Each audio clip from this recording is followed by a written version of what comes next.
Since ancient times, generals have always played a key role in wars, being indispensable elements in almost every arms conflict in history.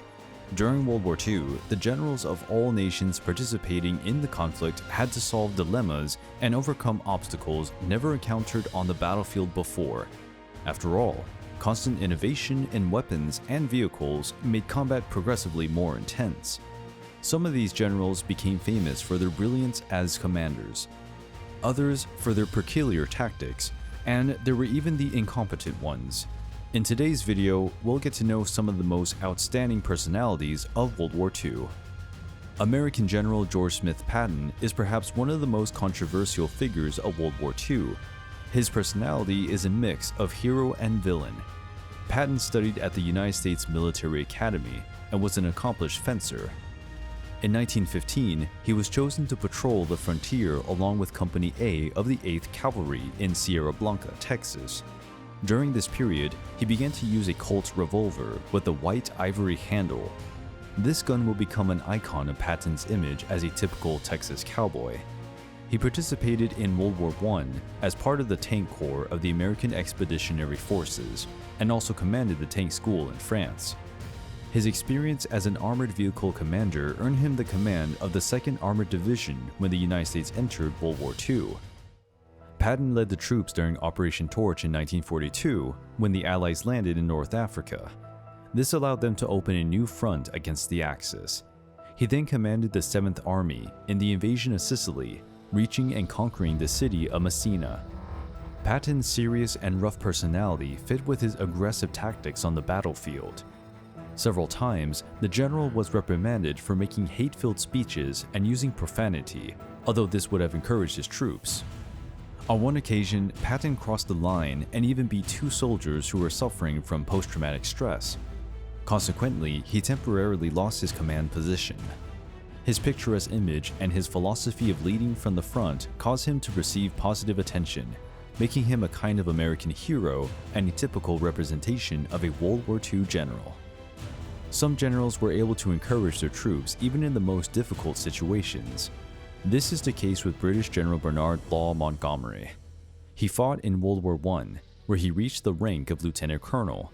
He was shot twice, once in the chest, and spent 3 hours on the battlefield before being rescued.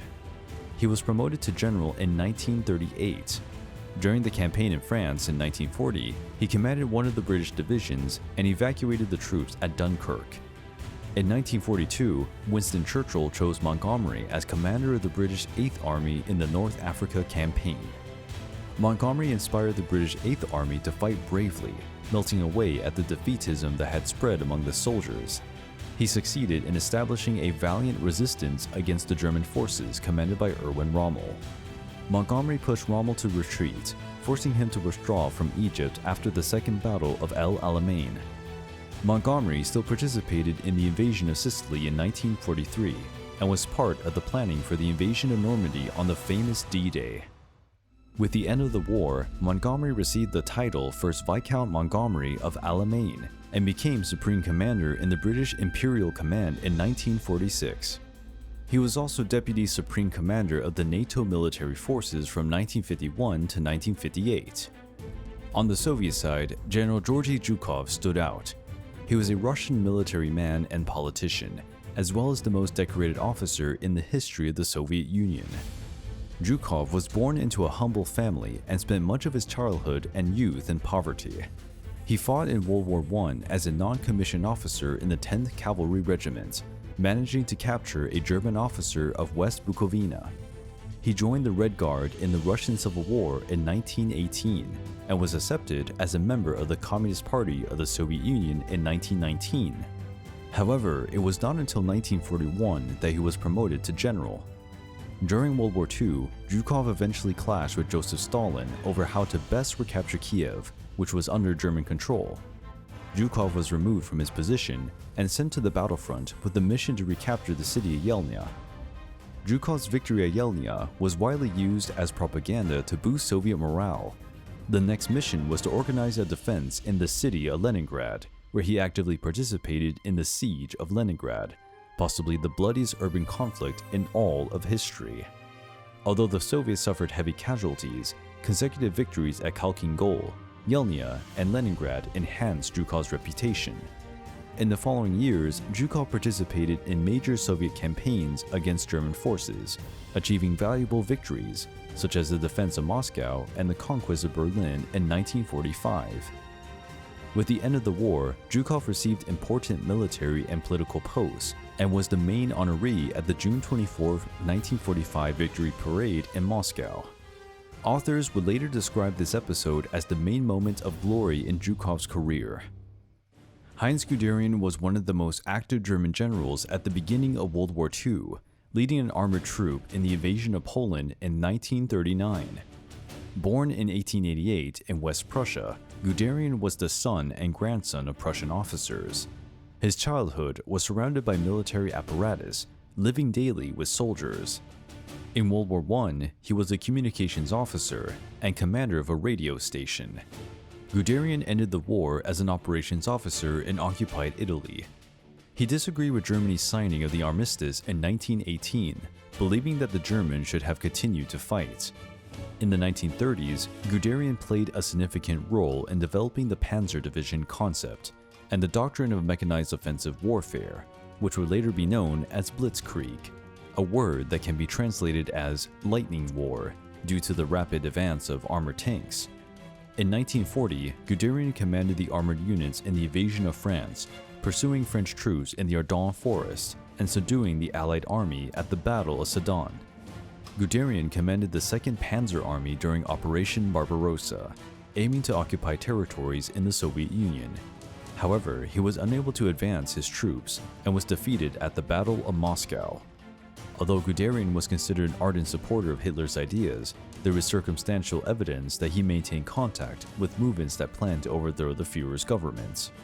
Even in the face of these rumors, which circulated in the upper German spheres, Guderian was chosen for the command of the Court of Honor and became Hitler's personal advisor on the Eastern Front, becoming extremely close to the Hitler regime. When the war ended, Guderian surrendered to American forces on May 10, 1945, and remained in custody until 1948. He spent the last years of his life writing his memoirs, defending the legacy of the German army and his contribution to military science.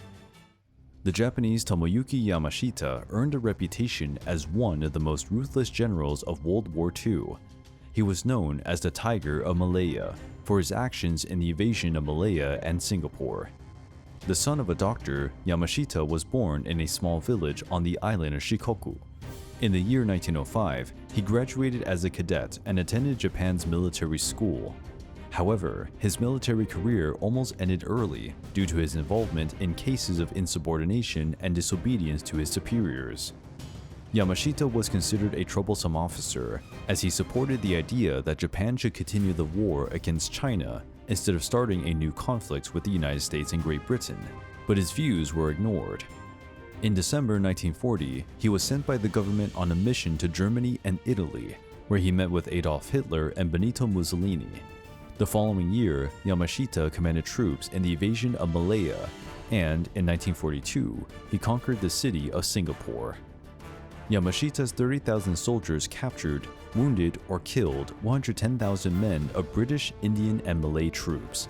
It was the British Empire's largest ever surrender, which earned him the nickname the Tiger of Malaya. However, Yamashita's name was forever tarnished after he admitted war crimes in Malaya against military personnel and civilians, and at the same time happened in the Philippines in 1945. Yamashita was tried for war crimes committed by his Japanese troops and sentenced to death. Considered brave heroes by some and bloodthirsty tyrants by others, the generals of World War II reflect men who had the responsibility of deciding the course of the most important battles in the most tumultuous period of history.